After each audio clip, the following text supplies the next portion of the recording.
Well, hello and welcome. I am Guy Stevens from the Alliance Against Seclusion and Restraint, and I'm here with a news segment. In the news, I just want to begin a new segment where we can look at some news stories out there and provide some commentary on them. And there's always a lot going on around this, and getting information out and factual information out, I think, is really important if we're going to influence some change here. So I'm here today with the first of these segments, and going to the news. I'm going to look at a story that was recently in the Wisconsin Examiner looking at reports of seclusion and restraint in Wisconsin schools.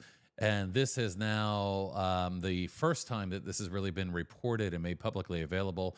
And Wisconsin schools reported almost 6,000 instances of seclusion and 7,000 instances of restraint. And as you might have guessed, it primarily affecting children with disabilities, Black and brown children, and very young children. DPI, the Department of Public Instruction, recently provided some commentary on this, and I thought it'd be interesting to hear a little bit about what DPI has to say regarding this restraint and seclusion that's happening in schools. So we are actually going to listen to a short clip, and I'll provide a little bit of commentary on it as well. So here we go. Yes.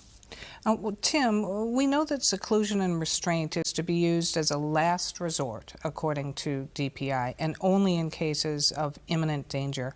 But why use it at all? Great question.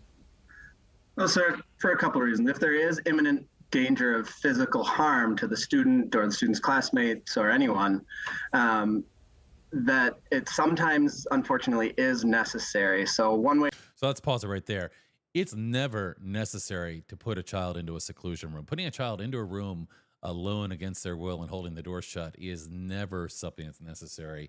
While restraint may be necessary in situations that truly involve a imminent threat of serious physical harm, we're not just talking physical harm, but serious physical harm, maybe in a very rare instance, restraint might be necessary.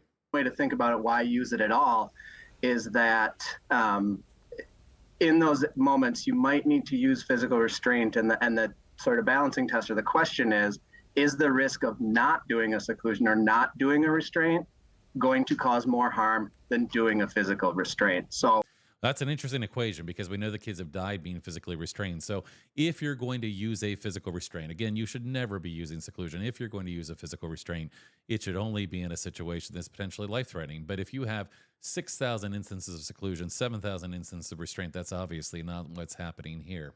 Well, for example, a student about to dart into heavy traffic. So we hear this example a lot, and I'd be curious if their data shows how many kids actually tried to dart into heavy traffic. This is just a justification. It's not really providing, a real sense of what's going on in many classrooms across the country.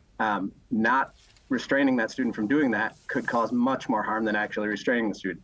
Students being in a violent physical fist fight, not physically restraining a student, would cause more harm than engaging.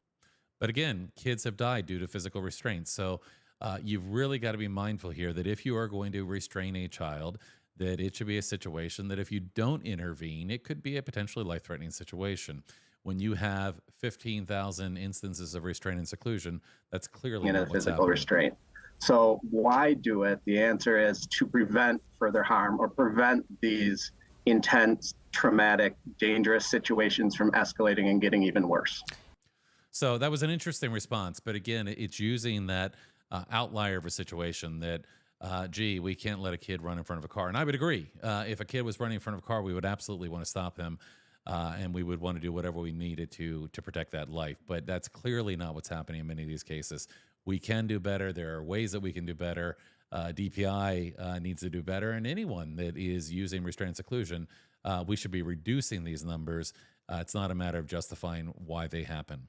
So with that, we are going to go ahead and clear out of here. This was just a quick little minute to share with you some thoughts that I had regarding something that was in the news. So thanks for joining us, and we look forward to seeing you again next time.